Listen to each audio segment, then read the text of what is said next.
Welcome to episode number 15 of KC Grid Talk.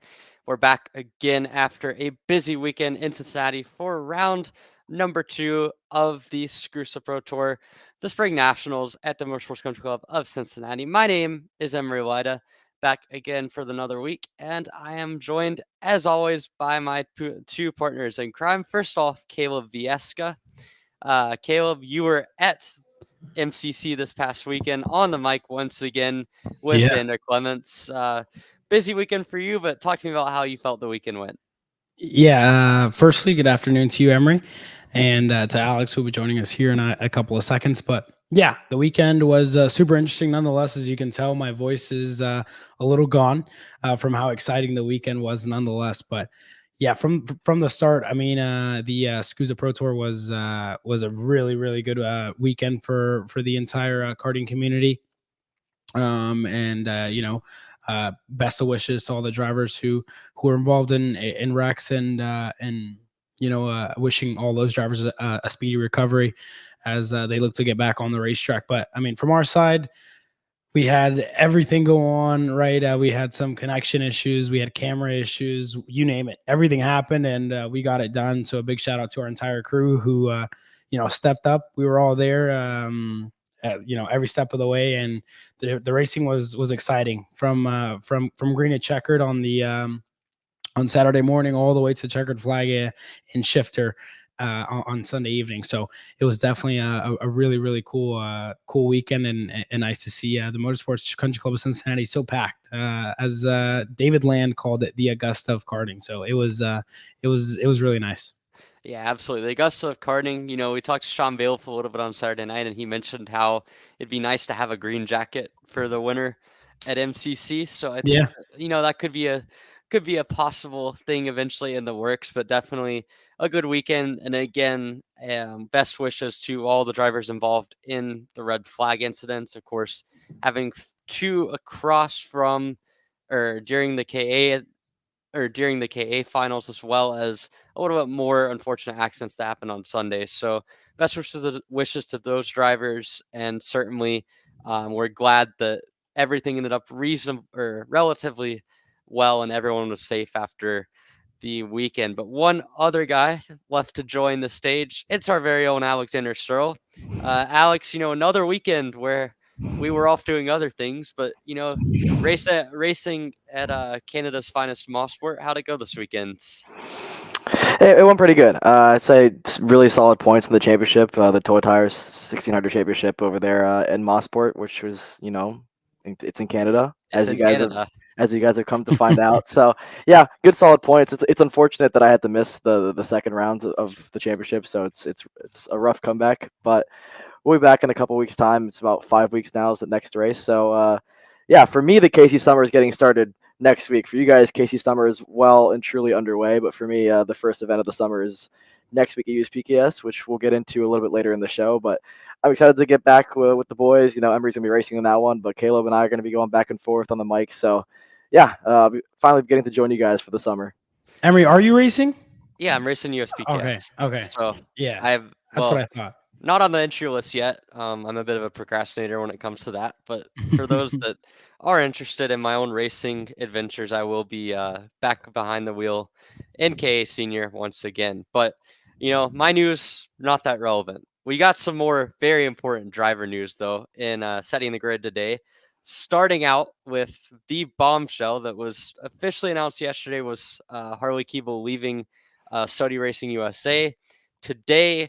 A destination for him announced. Harley Keeble will be joining InterMS, International Motorsports, to pilot pretty much the rest of the national races this year. He's going to be running KZ at the SKUSA Pro Tour Summer Nationals in Newcastle, as well as X30 at a variety of different races throughout the rest of the national series. So first off, I want to start off with you, Kaleb. I mean, when you heard that Harley was set to leave Saudi Racing USA yesterday, what were your initial thoughts from that? And what do you think about his move to InterMS? Yeah, I mean, we definitely have to take a quick look back at how his weekend went. at Cincinnati, and it really wasn't the best. Definitely not where Harley, we're used to seeing him. He was further back, outside of the top 10, and yeah, I mean, just kind of, not where we're used to seeing Harley at all. I saw him around the paddock. I mean, he seemed all right, but obviously, definitely thinking about the move. And then my plane lands in Houston, and our private chat is going crazy, right? Harley Keeble leaves Sodi Racing USA, and immediately you start thinking, who's gonna pick up Harley Keeble? Because he moved over to the States and has been here full time for quite some time. So you start thinking where he's gonna go, and some teams pop in a question, and InterMS I think was definitely a good choice for him. Santi Fernandez left InterMS this weekend as well. He went to Speed Concepts Racing, raced with them in Cincinnati. So they need another driver, and I think it's a really cool driver pairing with him and ADT. Yeah, absolutely. And of course, ADT, I think, has shown kind of the progress that InterMS have made over the last year or so when it comes to their X30 package. Of course, handling a lot of the engine programs in house, a lot of driver development going on in house. And I think they have, to me, one of the most versatile X30 and KZ platforms between. We've seen Giorgio Carrara and Karol Pashowicz running well in the US with them in the past. Of course, at Supernats and then Winter Series, we saw some of Danilo Albanese as well as Paulo Ippolito at Supernats.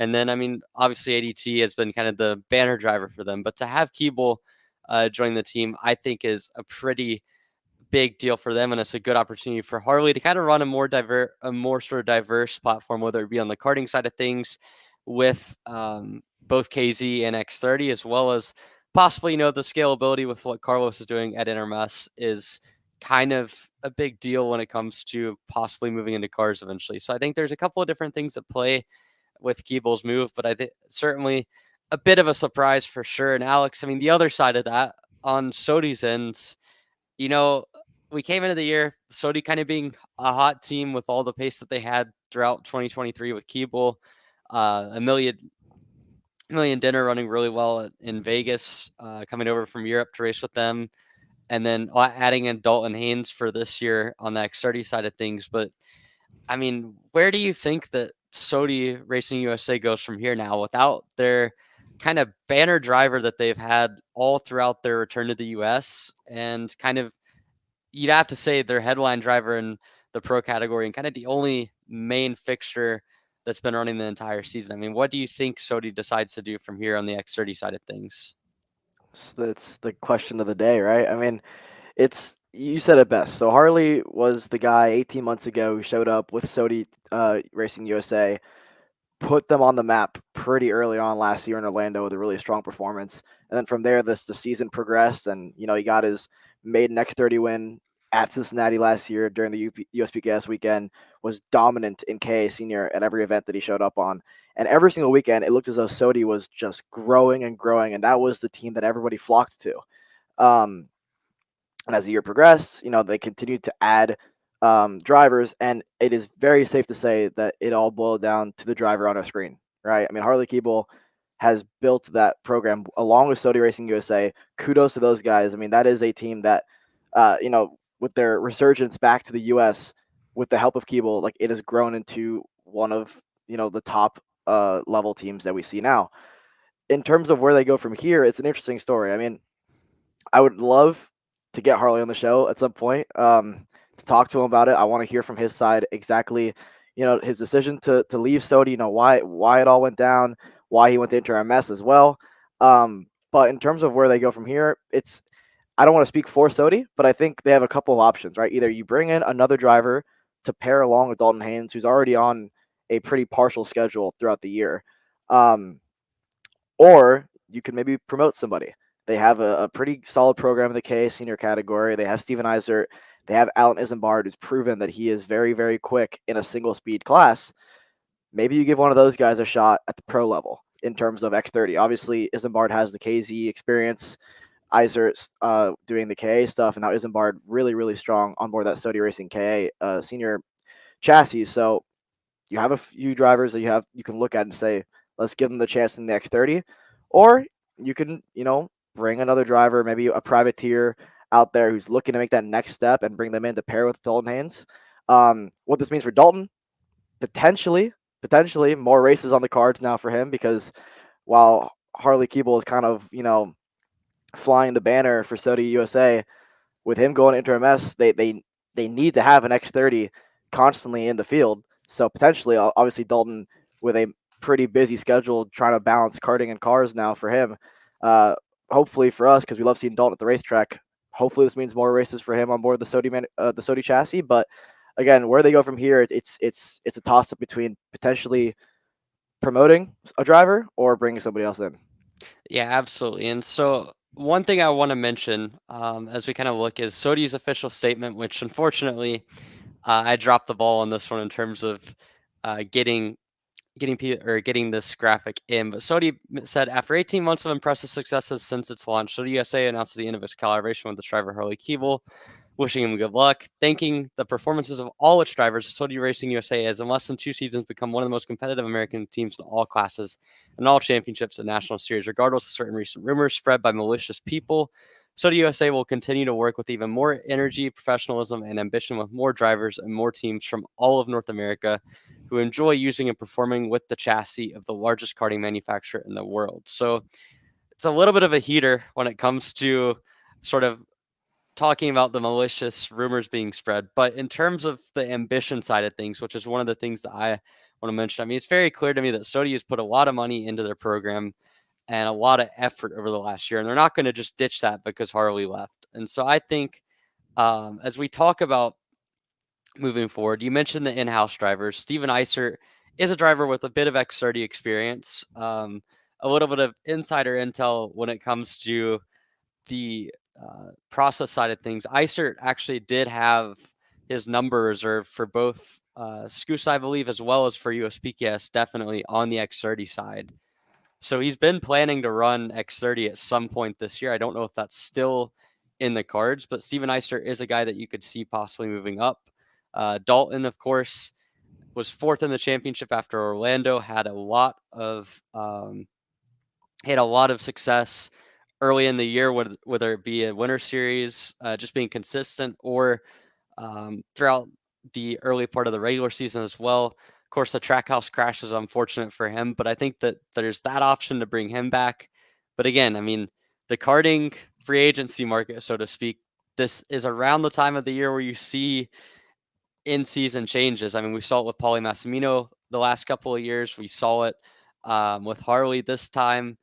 I mean, when people need this to happen, or when people need to make a change or feel like they need to make a change, now is about the time. So that's on the SOTA side of things. For Harley, it's a big move. Like Alex mentioned, we would love to have him on at some point. We've got a couple different segments we're working towards doing in the next few weeks that I think are going to be really insightful on the all access to drivers side of things, whether it be with Harley, Dalton, some of the other drivers that we're looking at in the next few weeks. So stay tuned for that throughout Car Chaser's platform. But for now, the big news on the drivers market with Harley Keeble deciding to go to InterMS, leaving SOTA Kart, his home for the last 18 months. But moving on to this weekend, another big storyline coming into this is the shootout races for the Millwright Raceway and Dalsman Badger Kart Club, throwing up this huge race this weekend. The Millwright Shootout is kind of one of the more interesting one-off events that we've seen this year. They announced it a few months ago, kind of have ramped up the marketing efforts in recent weeks, but you can see that a lot of money is on the table. In total, we're talking about a total of $17,000 going to race winners across 4 different classes between Mini Swift K, Junior, X30 Senior, and KA Senior. Throughout all the classes, you have upwards of $8,500 in the 2 senior classes, and then $7,000 up for grabs in junior, as well as, of course, over $5,000 in prizes in Mini Swift. So in total, you're talking about $30,000 worth of prize money for this one race. So there's a lot at stake here. And Kaleb, I mean, we've seen kind of the development of more all-star races in recent years, whether it be the IME Grand Nationals kind of kicking things off 3 years ago. We certainly saw the Norberg Invitational this year on the K side of things, but to have all of the different classes multiplied, to have X30 Senior K, Junior Mini Swift, and K Senior all essentially having their own all-star race the weekend before a big race. I mean, what are your thoughts about this format heading into this weekend in Wisconsin? Firstly, I'm gonna second what Matt said. That was some really quick math, and that was super impressive here, Emory, to put all that together. But yeah, firstly, that's my main thought. Wow, good job! Hey, round of applause, Emory Lida, mathematician here. We'll start with that. But I mean, whenever you talk about the format, not the format. I mean, the race going on in Millwright this weekend. I mean, I think it's pretty cool, right? The entries to USPKS in 2 weeks from now are a little bit lower than usual than what we're used to seeing, and they continue to get more numbers as we get closer. But I think it's a good way to draw people out there. We ran into Austin Garrison at the airport whenever we were coming back from Cincinnati, and he himself told us that he was going out there to try and win some money, and I'm pretty sure a lot of other drivers are going out there as well. So we'll definitely see what happens. But as more and more comments about this race coming from team owner himself, Trevor McAllister of Arcane Motorsports, about the promotion of this. And yeah, I mean, it could have been promoted a little better, but still, I think there's a lot of money going into this, which is pretty cool, to say the least. So we'll see what it looks like. Yeah, I mean, it's tough. I mean, that's kind of what I was alluding to earlier without saying it. I think that I heard about this all the way back in January. Really, it was right around the time the Norberg Invitational got announced. About a week or two later, the Badger Kart Club, I think it might have been actually the Cheesehead Challenge Instagram, posted this, basically the same graphic on Instagram. And of course, me being the tuned in Wisconsin karting follower that I am, was able to see this information very early on. So I knew about this race a long time ago, but I think that it's one of those things. It's a race that we're not going to be broadcasting this weekend. We're going to be at Pittsburgh for CKNA, as well as at the Motorsports Country Club of Cincinnati once again for the Rotax East Trophy. So there's already a doubleheader on our end. So the promotion of it's kind of a race I think is flown a bit under the radar in a sense. So that's one side of it. But I think it's a really good idea, and it's something that more tracks I could see going down on this line to go and have a shootout race the weekend before, because it's a test weekend, all things considered. You have the main event of USPKS coming up next week. You have really a big show, kind of the big show coming. And let's face it, I mean, track owners, track promoters, they have reason to have these kinds of races on a test weekend. You kind of take the guys that are borderline for testing. For example, I'm not racing this weekend at this event because A, I have work commitments, and B, logistically it wouldn't quite work out. But this is something that would kind of convince someone like me that sometimes does test weekends and sometimes doesn't do test weekends to kind of commit to coming up to Wisconsin, commit to coming a week early, staying the extra week, getting a lot of extra laps in, and maybe winning some money. So, and I know there's a lot of people out there that I've talked to in recent days that have kind of thought about it like, hey, like if we knew about this a little bit earlier, we would be able to maybe make a different decision. So it's a really cool event. I think that next year we will probably see, hopefully, that it comes back, because I think the more that we can kind of bring in these all-star races in isolation, the more you're going to see kind of the spectacle of United States karting grow. I think entries for this event, from everything I've heard, are going to be decent, not spectacular, which again, I think the promotion side of it is where there's a bit of room to work on. But ultimately, I think it's a cool concept. I'm excited to see some of the action from it this weekend. And again, it's a good opportunity for everyone coming up to test. It's to me, a really good opportunity for Dowsman to kind of show what type of track it is, because again, it's a track that the national scene has not seen since 2017 in Millwright Raceway, and I think it's going to put on a good show. And also, lastly, I know I've been yapping for a bit about this, but I think it's a good chance for KA Junior and many Swift drivers who usually won't have anywhere near this type of payday to make a quick dollars. So certainly a lot going on.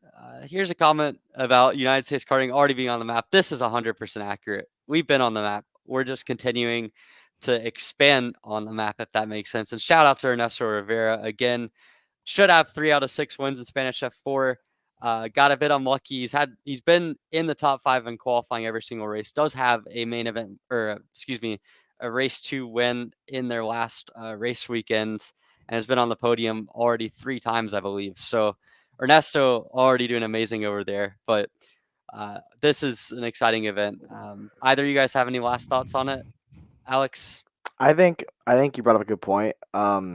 I hope that we have more events like this in the future, and I'm sure we will, because especially at a track like Dowsman, right? We haven't been to it nationally in a while. A lot of drivers locally still go, but I think having an event like this on a test weekend, like you said, is great. It's kind of it's segues from what we talked about last week on the show, which is there too much track time before a weekend? So I think maybe replacing some test weekends, some unofficial practices on the week prior, turning it into kind of a shootout style event, especially the track for anybody who owns a racetrack out there who's looking to be on the national scene, starting next year. I think this is kind of the way to go. The week prior or a couple weeks prior, you host an event, a shootout style event, get the entries up, and then get people excited about going to your racetrack. And so I think this is going to be great for Dowsman, and I think it should be a great event. And hopefully us putting it out here on our podcast, still got a couple of days before the event starts. Maybe there's some last minute entries, because for sure there's some good money on the line. I mean, this is about as good as it gets for a shootout style event. So again, I hope that we see this more often in the future, because more often than not, the shootout style events are some of the best races we see all year long, because there's no points on the line. It's kind of just one of those one and done sort of things. And so people go out there and put it all on the line. So I expect, more of the same here this weekend.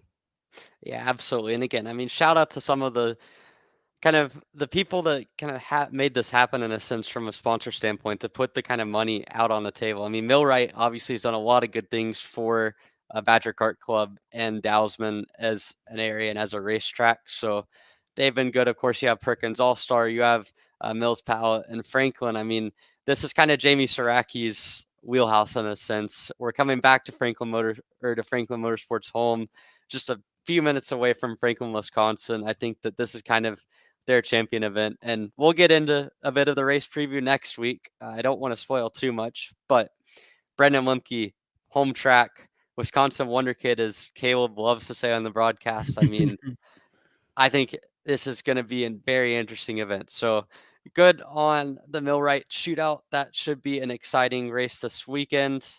We have some more races going on that we'll be covering. Like I mentioned, CKNA, the Summer Nationals in Pittsburgh, as well as the U.S. Trophy East on the Rotax side of things at the Motorsports Country Club of Cincinnati. Those will all be covered a bit later on in the show. But first, we're going to talk a bit about the weekend recap of the SKUSA Spring Nationals. It always messes me up, Kaleb. It's like, it's in June. Yeah. So this stems from when SKUSA used to do the Spring Nationals. It would be kind of in late April to early May, whether it be at NOLA or Phoenix back in the day. I think every year they've kind of moved it back further and further. I might take that up with Tom.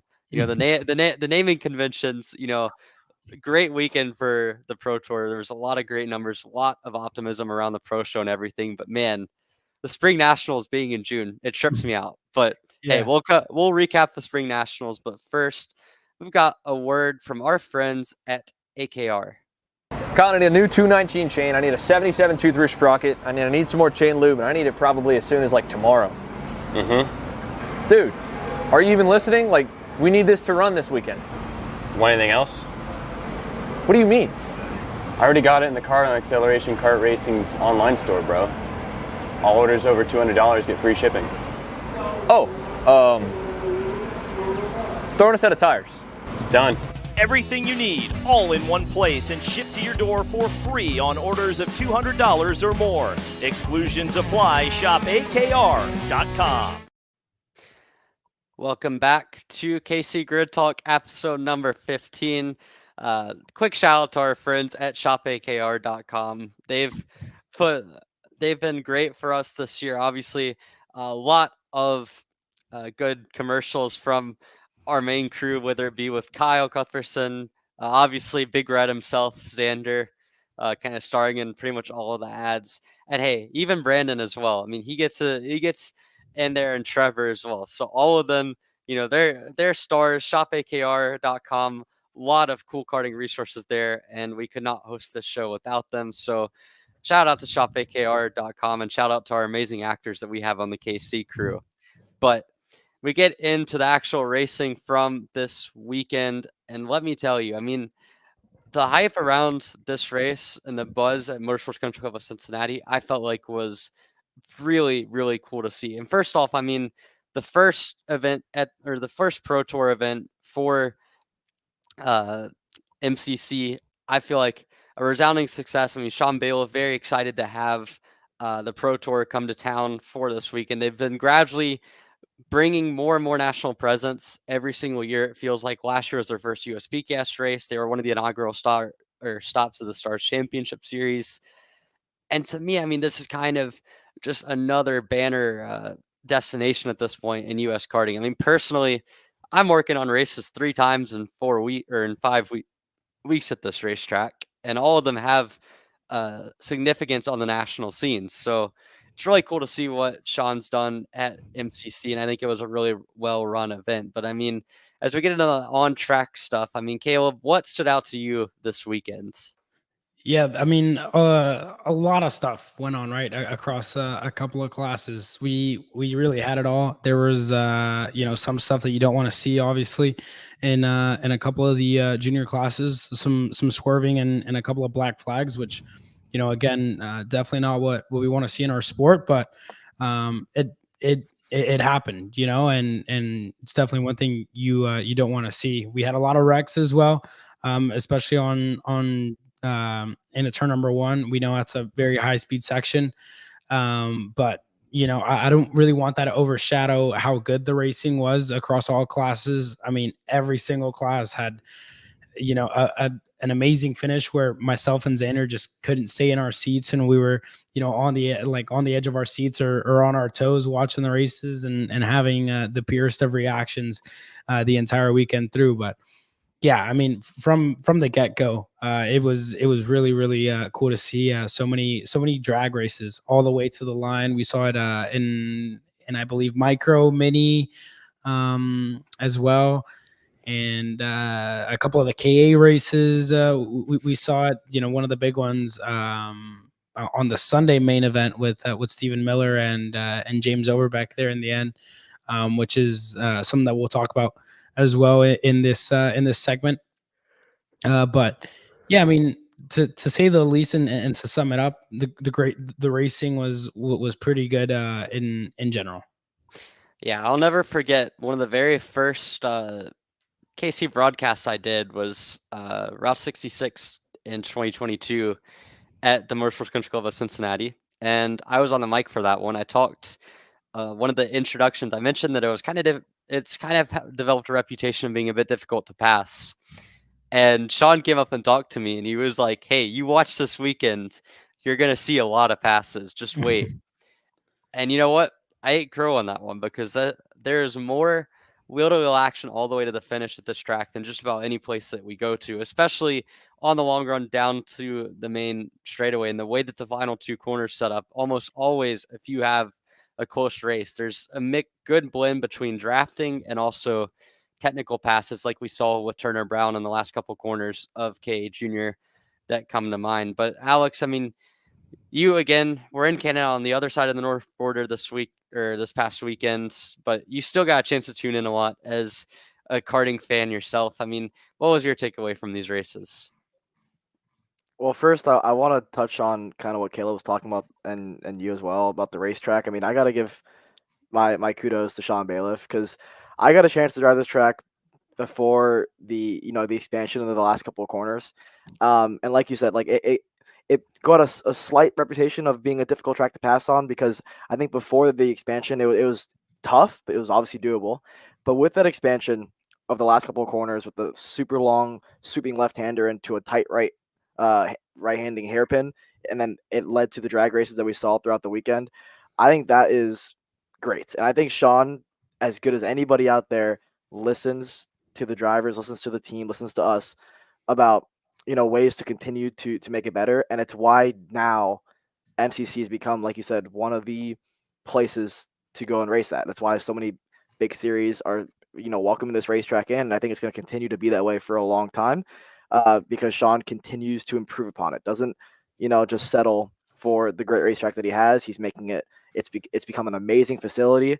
And I mean that. I think it's an amazing racetrack. And like you said, whatever reputation that it got early on a couple of years ago about tough to pass on, I think that was completely squashed over the last couple of races that we've seen, especially with how many drag races we saw to the line.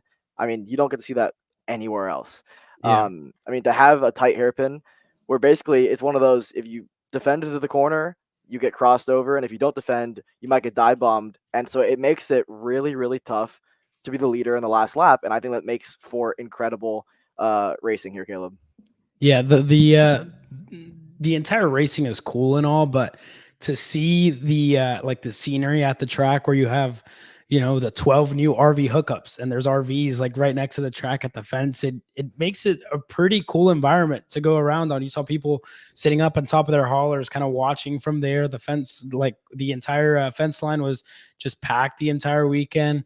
The hospitality there with the actual like country club paddock for the Trinity Karting Group team, Kart Republic team. I mean, it's like a really nice facility for what we see in karting, and kind of like a very unique thing, right? There was an entire trail that went around the back as well, where people would just before the race they wanted to watch, they would walk all the way back to the back straightaway and watch from back there. And it was pretty cool. And a big kudos again to Sean Bailiff, who whenever there was a wreck, he'd go out there, push that barrier back. Whenever dirt would get kicked up on the racetrack, he'd go out there with his blower, blow everything off.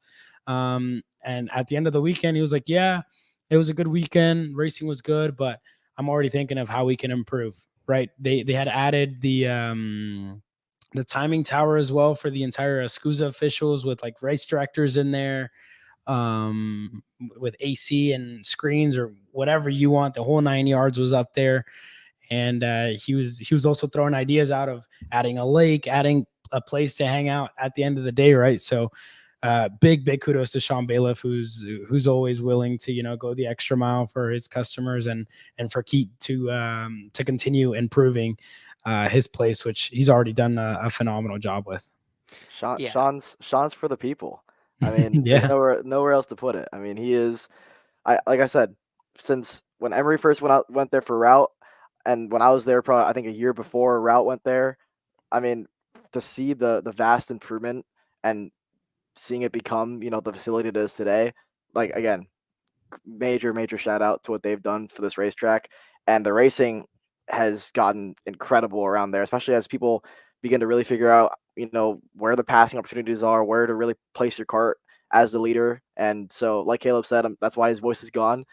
Pretty much every single race that we saw, from the heats into the pre-final into the main events, I mean, there was not many races where somebody walked away with ease.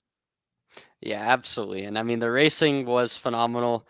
We saw on the 2 pro categories, Mateus Morgado walking away with the victory in Pro Shifter. Again, this one was interesting, Caleb. I mean, we talked about it in the car on Saturday that Mateus, he was very confident in his interview after the second heat.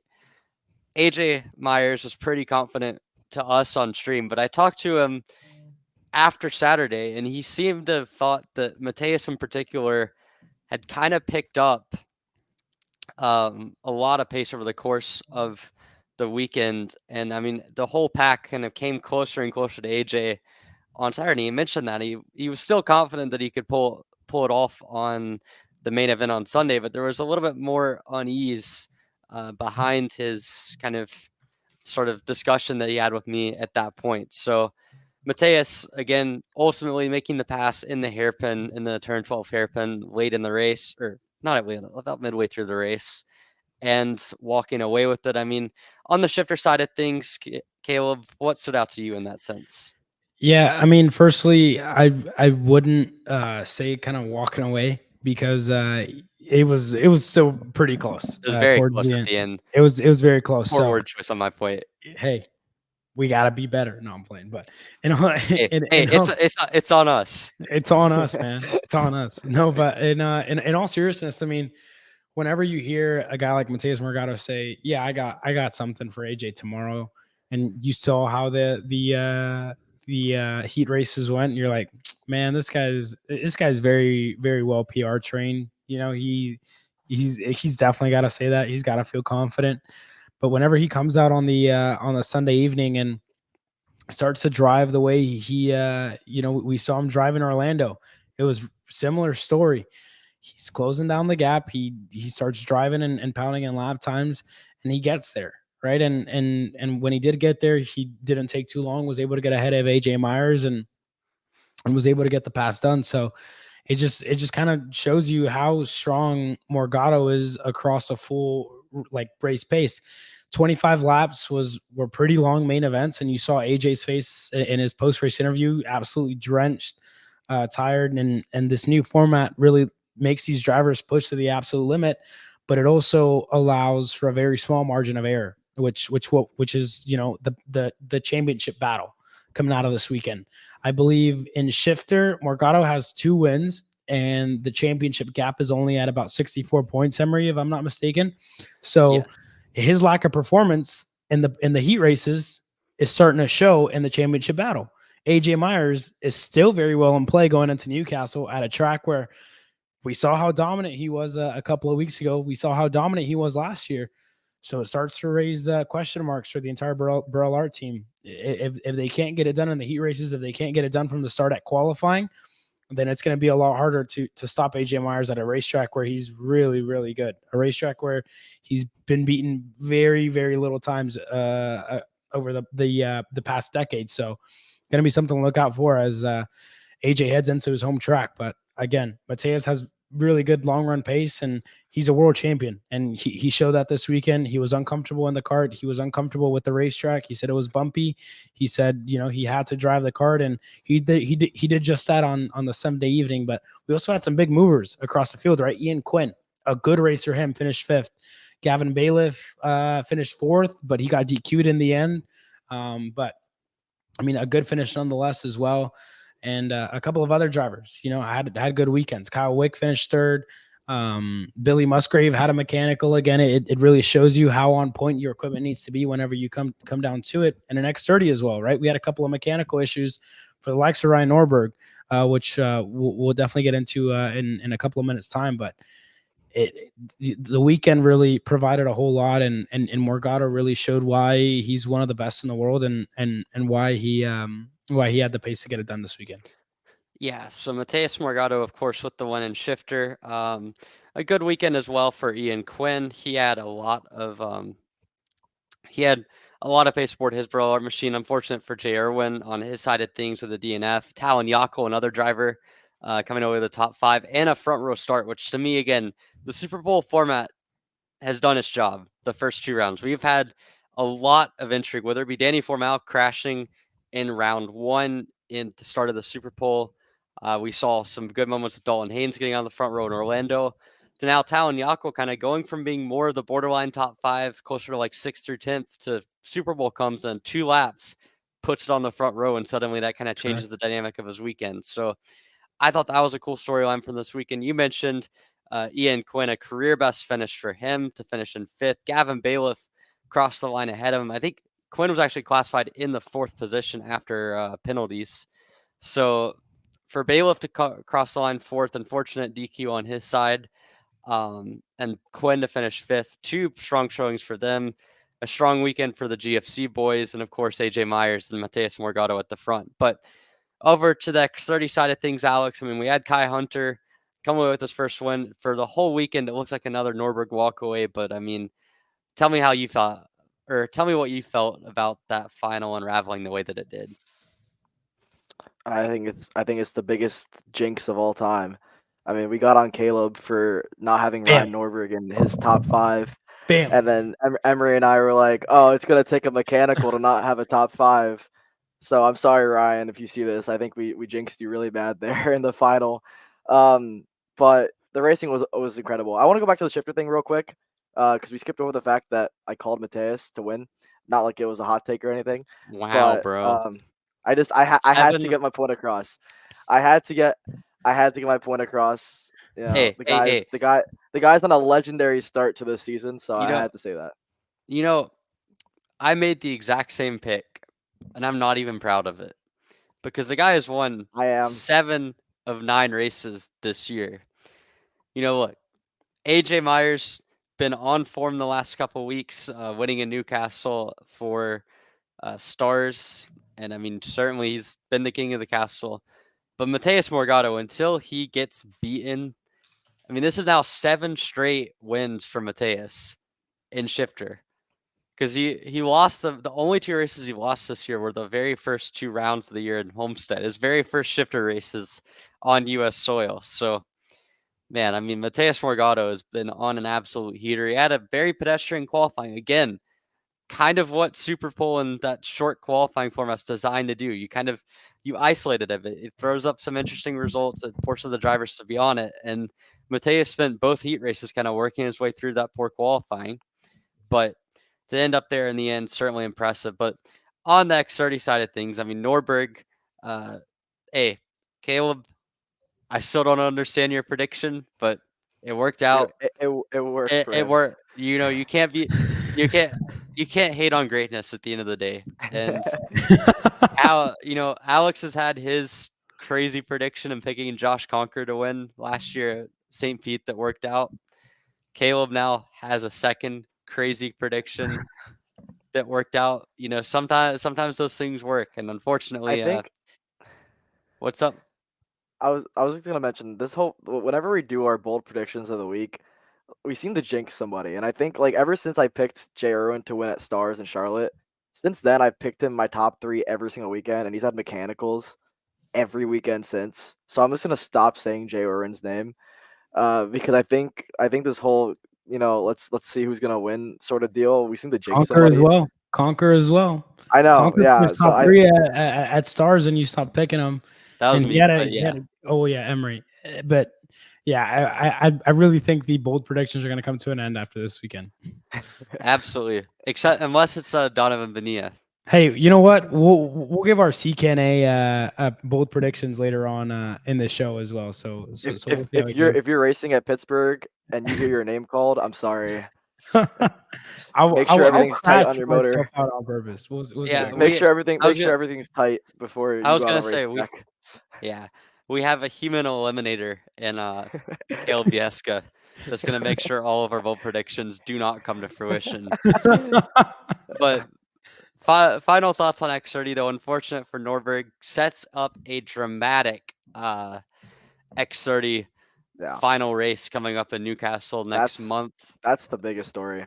Diego Ramos, 42 points clear of Hayden Jones in the point standings. I'm going to do some quick worth here to pull up the standings real quick because I think I just want to show just how close it is at the front of the field. But no, Diego to be in P1, Norberg slots all the way down to 5th. Even Kai Hunter, who's only run 1 race, is now in the money spots. Again, the top 10 in the championship get money positions, kind of a leader circle of sorts on the SKUSA Pro Tour. So $10,000, correct, for the winner of the Pro Tour?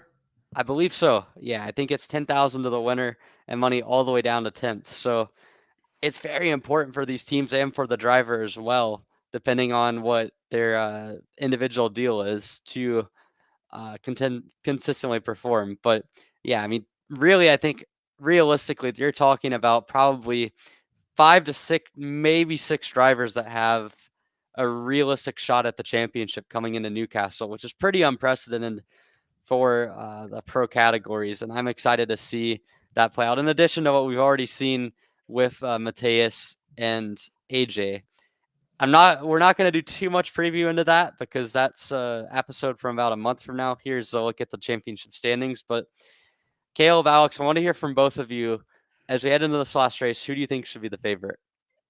Hayden Jones. Hayden Jones. We're going to Newcastle, a track that he is very strong. He's only 46 points back from Diego.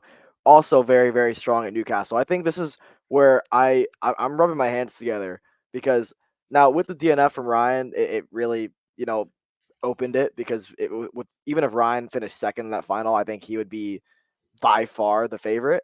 But with him being 97.5 points back, it's going to take a pretty commanding performance from him to go out there and, comfortably win. I think we have really these 5 drivers that are realistically in the hunt, maybe 6 with a really strong weekend from like the Tulio, for example, or maybe even Santi Fernandez. But the top 5 are realistically with a shot.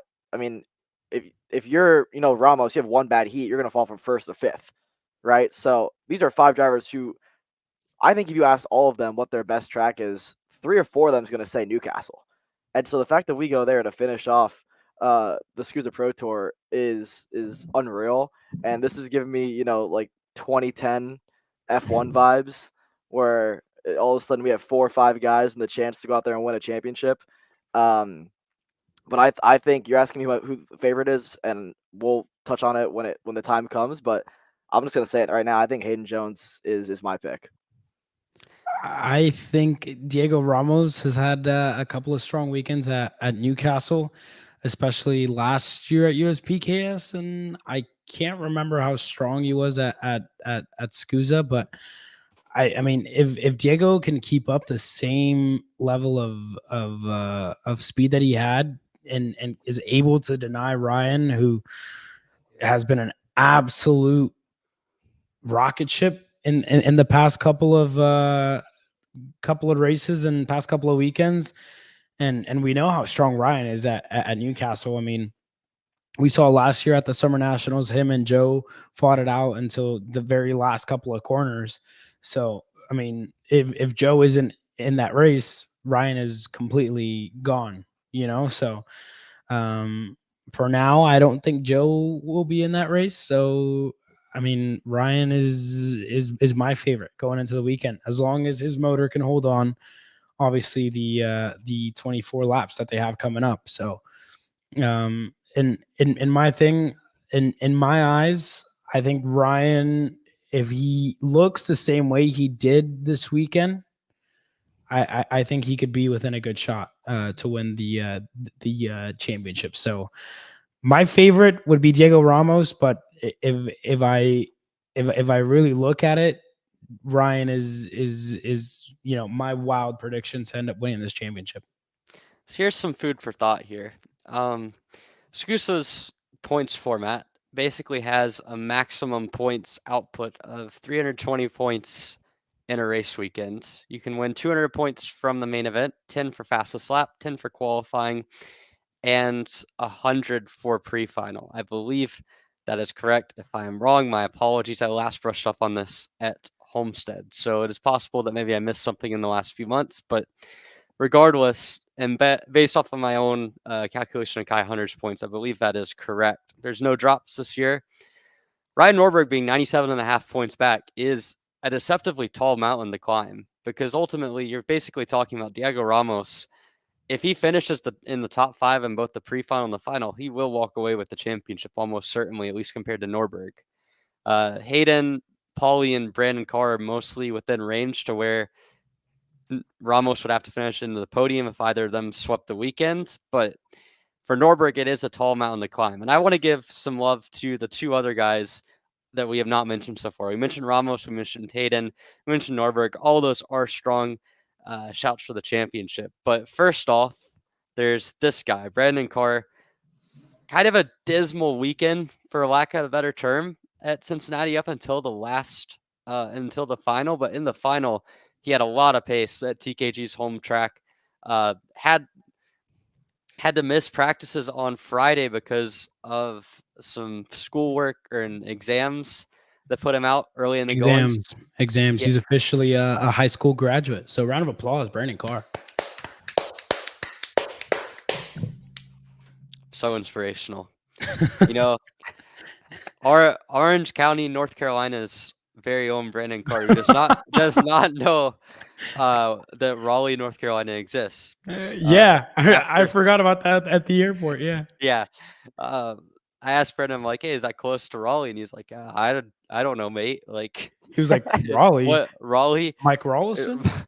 Mike Rawlson has a shop in North Carolina, but no, it's a very good thing that Brandon Carr is good on the racetrack, and he knows, and he clearly knows a lot more in the classroom than he does about North Carolina geography. So I'll give him a pass for this one. But no, an impressive race weekend from him. He moved up to third in the final. Really strong pace throughout, and kind of came alive in the second half with good tire management. I think that's going to be crucial in Newcastle as well. And again, he's kind of had an up and down season. We've seen some races he has good pace, some not quite as much. I think that the last 2 races that he's shown up to has been pretty impressive. But for me, I think Brandon Carr is a good shout. Another one as well, though, Paulie Massimino in third. Kind of just, he finds ways to end up in the top 5 at the end of the weekend. We saw in Orlando a really strong effort from him. We saw at the end of the weekend at Cincinnati, he found a way to get up there. So Paulie going to a track that might not be the strongest one for him, but it's still one that he's had success with in the past in Newcastle. I mean, I really think any one of the top 5 would feel pretty confident about their championship chases, but don't count out Paulie Massimino and Brandon Carr.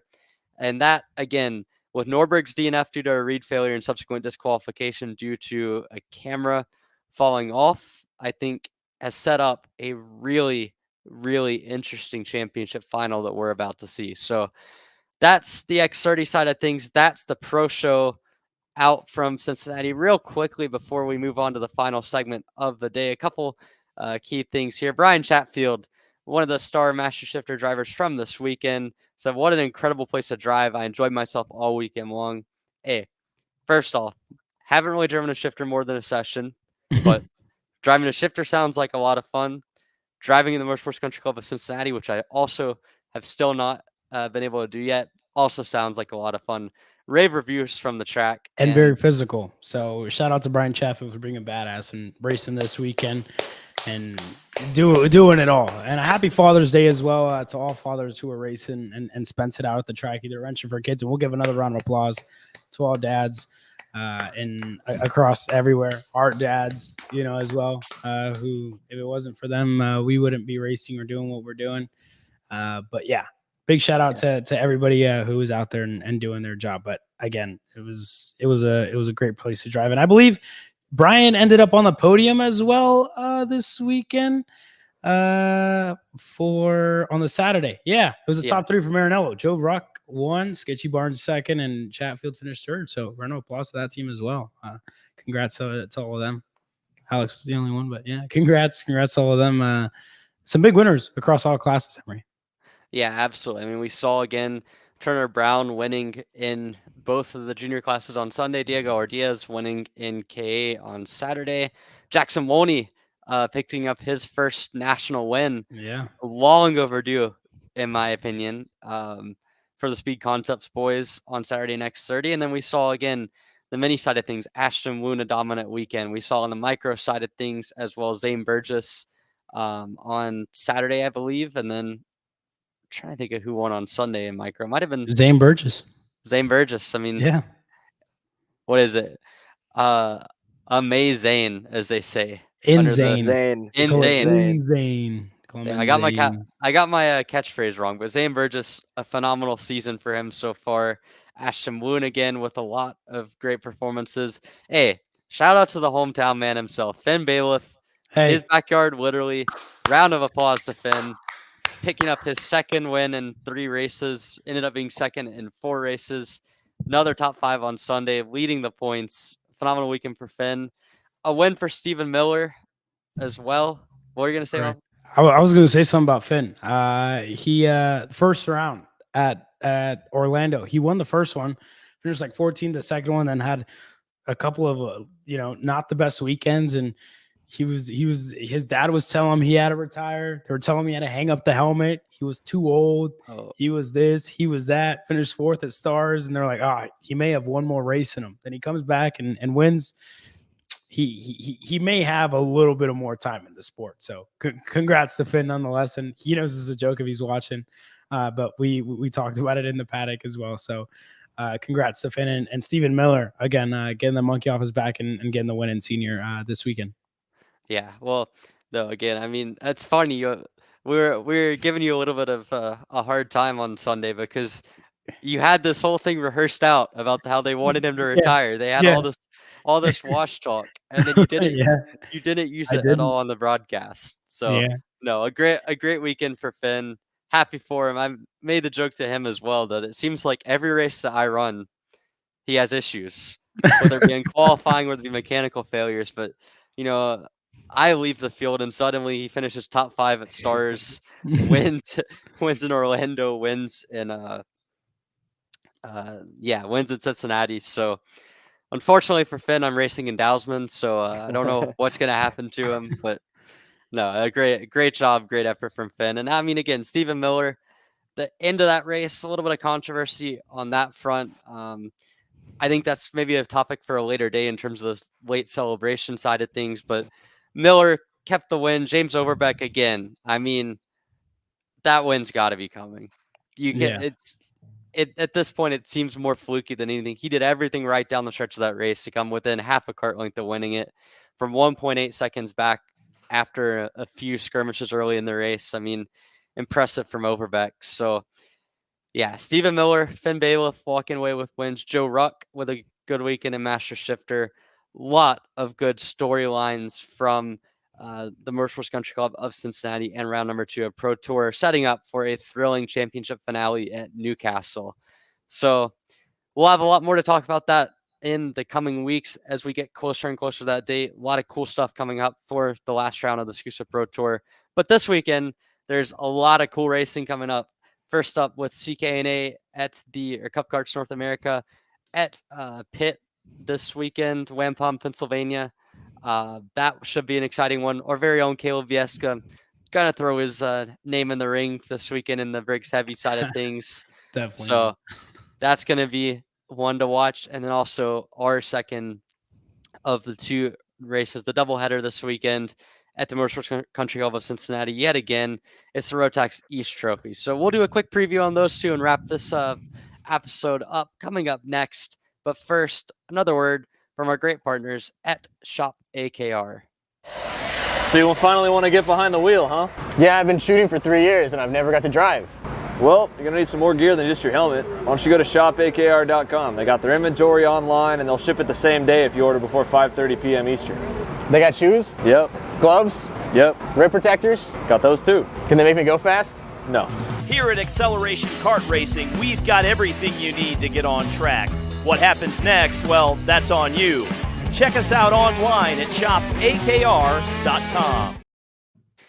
Welcome back to KC Grid Talk, episode number 15. Talking about CKNA, the Summer Nationals this weekend. First and foremost, we'll do a preview of that. Starting out with Matt Del Sol. Matt, I wasn't going to start out with Kaleb because it tends to be that people get a little bit heated sometimes when we talk about our own racing on here. But, most penalties of the weekend going to Kaleb. I mean, we've seen what this dude does to David Cole on the racetrack. An absolute menace to society. So, I think that Kaleb Vieska, I think this is a pretty safe bet here. If there is a session this weekend that he doesn't get an avoidable contact penalty, I will be impressed. But anyways, Kaleb, that's a given. Most penalties of the weekend. I think the pace may or may not be there. We'll see how it rolls up. But I mean, we'll see in happy hour. When we talk about this weekend as a whole, though, I mean, what are some of the things that you're looking forward to and kind of talking about coming into this weekend? Yeah. Firstly, on a serious side of things, a good weekend nonetheless for the entire Cup Karts North America team. As of now, 255 karts registered. across the 3 senior classes, 27 in heavy, 56 in senior medium, and 59 in senior light. And I saw Eli's dad post a very cool graphic talking about a 91.5% of the most competitive class, I Yeah, believe it was, Emory. If you yeah. can, Give me a second on gonna that. get it. All right, so Yeah, Emory's trying to pull it up, but again, it's set to be a really stacked senior light class. Numbers are a little bit less than what we're used to seeing at than what we saw at Charlotte, but that's that's a given whenever you're at this stage of the summer. A little bit turning points. A lot of people are on vacation, as well as I believe a couple of the classes were capped at 60, which was then lifted and to 75 for a couple of classes, as there are 3 LCQs for light, junior, and I think medium as well. So yeah, nonetheless, when Emory gets that the graphic up, yep. it's a pretty stacked field across all the classes. Paulie Massimino running again. Jarza Crack makes his return with the Coyote position performance works team as well, and a lot more. Right, Owen Lloyd coming off of a good year so far. Ronnie Cleese. James Overbeck running this weekend. Ian Quinn makes his return as well, and more names that are coming up.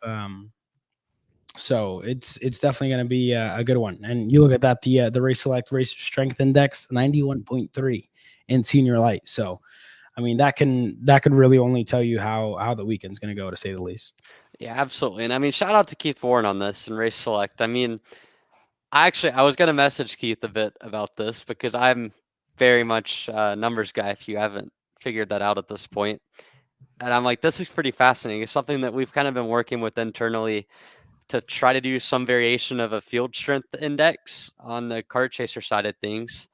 But for a Race Select to have this is really cool, in my opinion. I think that again, it shows the strength of the CKNA 206 senior light field this weekend is going to be very strong. I think if it's stronger than Charlotte, that is certainly a great indication that we're going to see some good racing.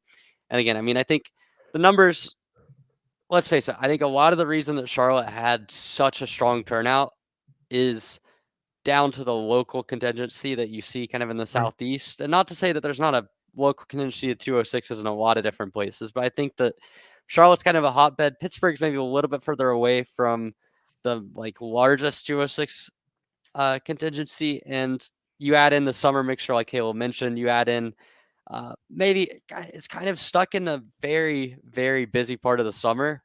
So kind of some of the guys that were on the fence maybe deciding not to run this one, but still 255 entries is a lot. Even with that, you still are going to have a very strong field in 206 light and medium, 206 heavy as well with some pretty good entries. And I think that it's going to be a strong weekend of racing. And Alex, former CKNA Grand National Champion himself, a lot of experience on the 206 side of things. You look ahead to this weekend at CKNA. How do you expect this one to pull out or to turn out at a track that really is kind of a staple of good racing in America? We've seen it post great races, whether it be in the 206 side of things with CKNA in the last few years, as well as last year at Stars and in the past prior to the repave in 2017. Yeah, well, whenever we go to Pitt, I get pretty jealous because it's one of the only tracks in North America in karting that I haven't driven on, and it looks from what I've been told from everybody who's driven that racetrack, it's one of the best that we have in the country.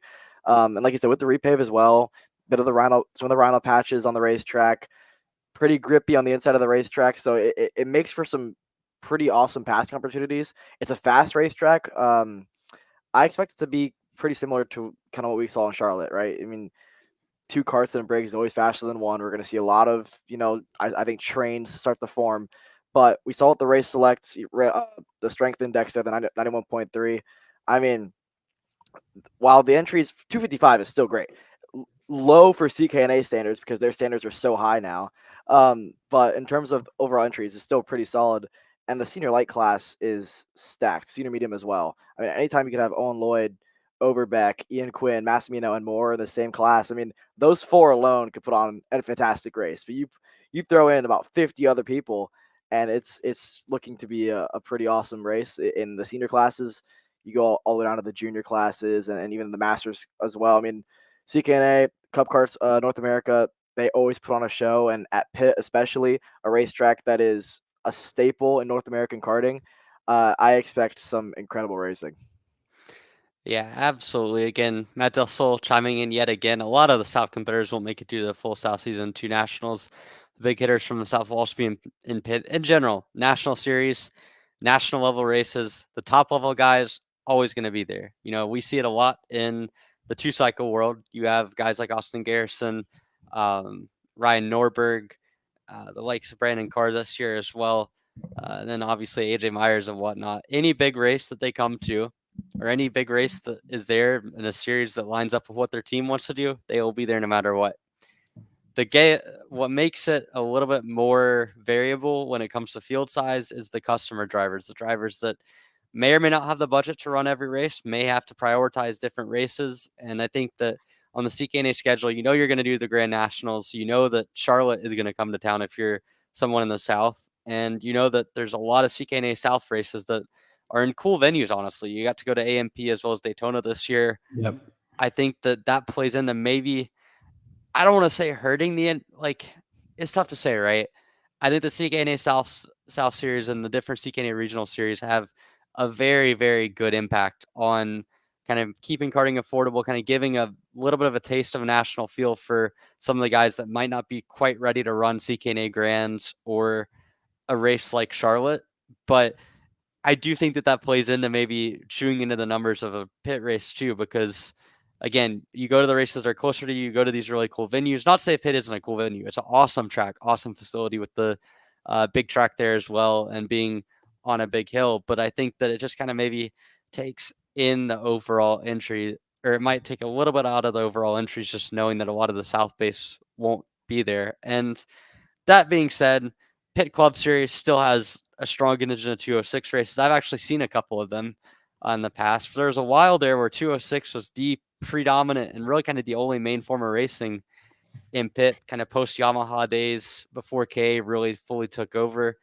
That has a bit to do with it. And then also, as we mentioned, the field strength index that Keith Warren and Race Select have made should make it pretty obvious. Seniors are going to be stacked. Junior, a lot of big names are going to be running up towards the front in junior as well. 52 juniors total. 52 juniors. See, that's a lot. And I think, again, you're going to get all of the top guys across the board. Even the mid-pack, I think you're going to see a lot of the Pitt local drivers kind of come out and do well. So I think that there's going to be a lot that we'll have to recap and a lot to talk about next week. But Kaleb, I'm going to make you call your shot on this. Where do you think you're finishing this weekend?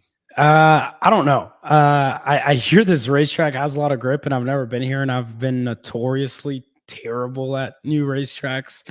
I've seen a lot of YouTube videos. It kind of seems like there's like a lot of trail braking involved. I know I'll definitely have grip.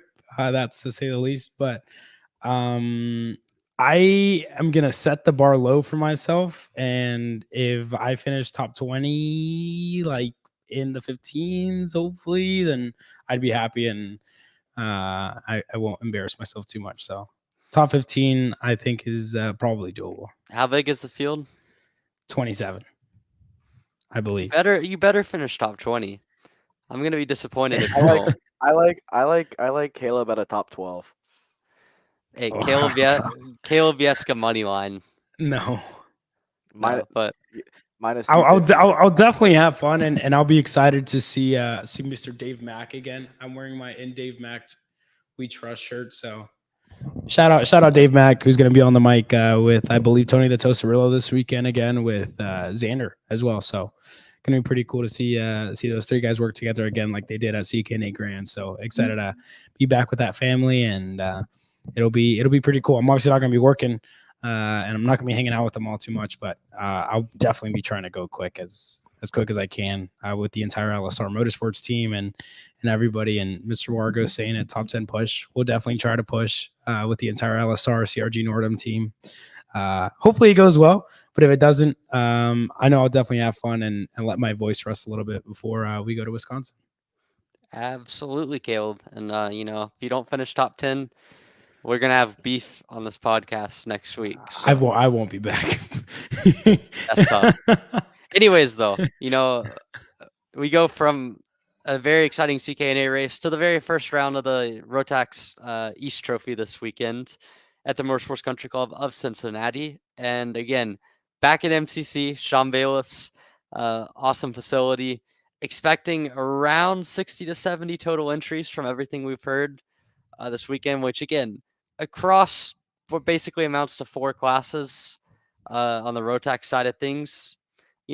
It's a little bit deceptive when it comes to overall entries. I think that for a regional event, we're seeing a lot of growth on the Rotax side as well. Rotax West Trophy put up some good races earlier this year, and I think we're going to be looking at a lot of good races. That is what I will personally be working on this weekend. Back on the mic as well with Justin Prince, new to the Kart Chaser family in the last month or so. He was on the mic with you, Alex, I believe, for Grand Junction. Yep. So, excited to work that one. Excited to cover this doubleheader. Any final thoughts from you boys on this weekend coming up? Not much. Just excited to again. Well, I'm going to be at pit, but excited to see the road tax stuff as well. I know Diego Ramos is running. I think the bailiffs are running as well this weekend. So I think some people decided to stick around. But I'm excited to see the 206 stuff. It's been quite some time, and again, good entries. 255. Whenever you compare it to like a 2-stroke national, then it's pretty big and pretty solid numbers. So we'll see how it goes, but a lot to be excited for. I'm excited to see how the stuff in Wisconsin goes as well with all that money that's set to be up for grabs. And yeah, we'll see how it goes. Alex, what are you excited for? I mean, it's Casey Summer. What's Yeah. not to be excited about? I mean, we got great racing once again going on at MCC this weekend, and like you said, the 206, CKNA, they always put on a show for us. So, I mean, yeah, even though there maybe not any like full blown national races going on this weekend, I mean, if you're watching, please tune in to the CKNA Summer Nats at Pitt. Tune into the Rotax Trophy East or Rotax East Trophy at MCC because they're both set to be great races, like you said, with Ramos being in it, the bailiffs being in it as well. We have pretty solid entries, like you said, Emory, with really 4 classes. It's deceptively a pretty solid entry count for Rotax over there at MCC. So, but we're in for a treat in both events this weekend. Yeah, absolutely a treat indeed. Again, 2 big races on the KC side of things. KC Summer Series fully in swing. Again, this is quite the opportunity again back at MCC on the Rotax side of things, back in pit for the first time in almost a year on the CKNA side of things. So a lot of good racing that we just recapped on the SKUSA Pro Tour Spring Nationals, setting up for a thrilling Summer Nationals. And last but not least, obviously, a lot of big news coming through the pipeline this week with Harley Keeble announcing his move to NRMS. We'll have a lot more content on that coming in the near future. A lot more exciting things coming up on Grid Talk going forward. But hey, this one was episode number 15 of KC Grid Talk. We've had a lot of fun. Again, another big weekend coming up. 3 different things going on, as is tradition at this point, honestly. And I mean, this should be quite the experience coming up. Again, KC Summer Series kind of just we started off rough with Newcastle, all of us getting the flu, or at least a lot of us getting the flu. Pro Tour a lot better. None of us got the flu. Caleb's voice might have gone a bit, but hey, that happens. He yells a lot anyways, so it was bound to happen. So no, I think I'll end my portion of the show with that happy note on Caleb's voice, and we'll get set to go for yet another week, Caleb. Yeah, definitely going to be excited. So this weekend, again, for those of you guys who want to tune in, we're live Saturday and Sunday for CKNA Summer Nationals, and we're live Saturday and Sunday as well for the Rotax Trophy East Series. I will be on site at Pittsburgh. Emory will be virtual for Cincinnati, and Yep. Alex we'll be at home watching all the racing and enjoying it, taking it in. Coaching. Oh, coaching. Sorry. But he will be back at USPKS for Dalsman next week. A little bit of a preview. We are. Go ahead. If you want to see our little friend in the paddock, it's been a while. It's been about a month that since we've seen Alex. Yeah. At a KC weekend, so make sure to say hi when he's in Dalsman. Yeah. So make sure to say hi to Alex and see if he's grown anymore. Kidding. But in all seriousness, next week we're going to debrief CKNA. We're going to talk about road tax, and we're going to give a little preview to USPKS Dalsman. But anything else to add, boys? Anything else to say before we go to bed? It's time to go to sleep. I'm hungry. Well, Emory's hungry. Alex is sleepy, and we all get ready to have a great weekend this weekend. We will all be back and working. Obviously, 2 weeks from now at USPKS, but from all of us here at Grid Talk, from all of us here at Cars Chaser, thank you for joining us here tonight, and we hope that you have a lovely night. Episode 15 officially done. Let's go Panthers. Okay, pal.